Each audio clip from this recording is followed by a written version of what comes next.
What is common between cancer and autism? Cancer और autism के बीच में समानता क्या है?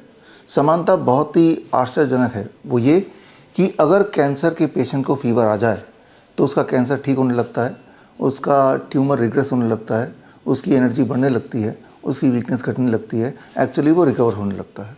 ठीक इसी प्रकार ऑटिज़म या ADHD के बच्चे को अगर फीवर आ जाता है तो उस दौरान उसके classic symptom of autism, classic symptom of ADHD वो माइल्ड होने लगते हैं, वो ठीक होने लगते हैं। ऐसा पेरेंट्स ने देखा है और ऐसा साबित भी हुआ है। यानी कि कैंसर के पेशेंट को ये प्रे करना चाहिए कि उन्हें फीवर आ जाए।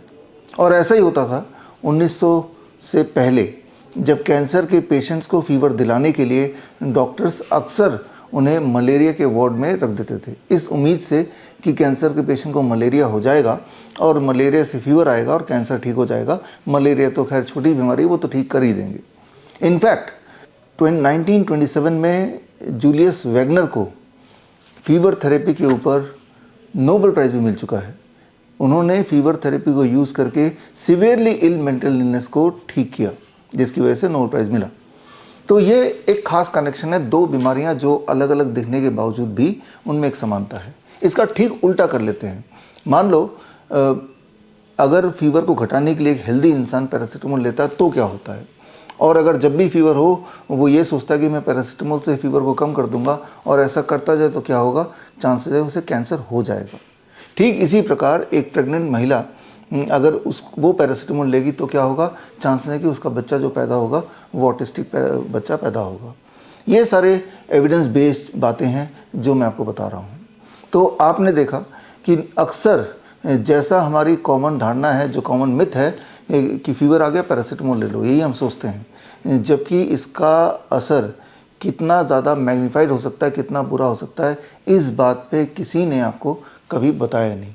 जबकि ये सारे प्रूवन हैं और इसी की वजह से सबसे ज़्यादा ऑटिज़म के बच्चे पैदा हो रहे हैं। यानी कि जब माँ के कोख में थे, माँ ने पैरासीटामोल लिया, डॉक्टर ने पैरासीटामोल दिया, as a result of that बच्चा असामान्य या आप बोल सकते हैं मेंटली इल या न्यूरो डेवलपमेंटल डिजीज़ ऑटिज़म या ADHD के साथ पैदा होता है। तो ये बहुत ही गंभीर बात है, बहुत ही इंपॉर्टेंट बात है, और ये बातें आपको डॉक्टर नहीं बताएगा। यानी कि आपको अपना डॉक्टर बनना है और आपको अपने डॉक्टर बनने का मौका आ गया है। And that is on 30th of November, यानी कि राजीव दीक्षित जयंती के दिन 11 बजे आप मुझसे जुड़िए और आप देखेंगे कि कैसे बड़ी से बड़ी दिखने वाली बीमारी आसानी से घर पे ठीक हो सकती है, बहुत ही आसानी से। खैर, इस दिन मैं एक किताब लॉन्च कर रहा हूँ। किताब का नाम है क्योर ऑटिज़म नाउ, और इस किताब के माध्यम से मैं अपने 1000 से अधिक ऑटिज़म या ADHD के बच्चों के सक्सेस स्टोरीज़, उनके केस स्टडी भी मैं पेश करूँगा। बोलने का मतलब ये है कि जो आप तक आप सुनते आए हैं, ऑटिज़म एक जेनेटिक डिजीज़ है, ये ठीक नहीं हो सकता, ये ऐसे ही रहेगा, एक तरफ तो ये सुनते आए हैं और एक तरफ आप ये भी देखते आए हैं कि समय के साथ साथ ऑटिज़म और ADHD बहुत कॉमन होता जा रहा है। याद कीजिए मेरी उम्र के लोग, हम जब स्कूल में जाया करते थे ये नाम थे ही नहीं, ऑटिज़म नाम की कोई बीमारी थी ही नहीं, virtually it was not there. ADHD नाम की कोई बीमारी नहीं थी, ना कोई ऐसा बच्चा था। लेकिन आज की तारीख में अगर बात करें, भारत में हर 100 में से एक बच्चा ऑटिस्टिक और हर 10 में से एक बच्चा ADHD का शिकार है।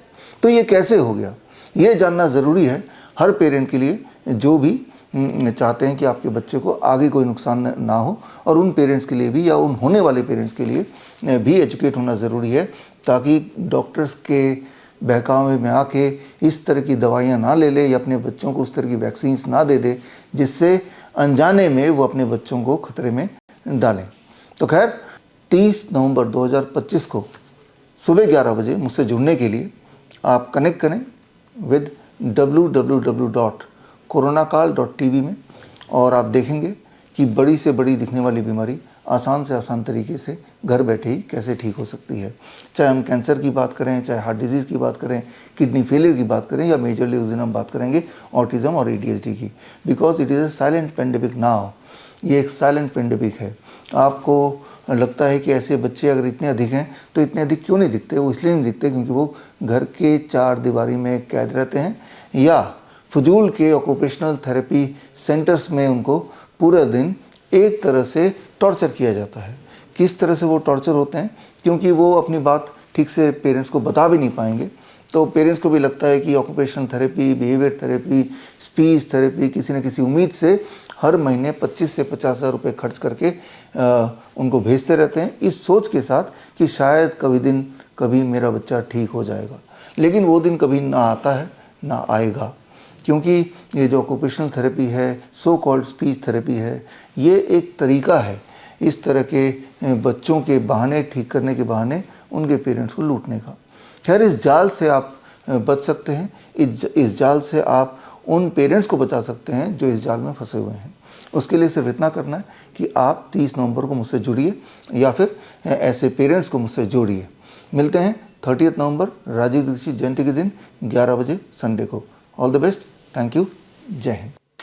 बड़ी से बड़ी बीमारी का आसान से आसान इलाज घर बैठे ही हो सकता है। अधिक जानकारी के लिए कॉन्टैक्ट करें nearest doctor BRC clinic @home।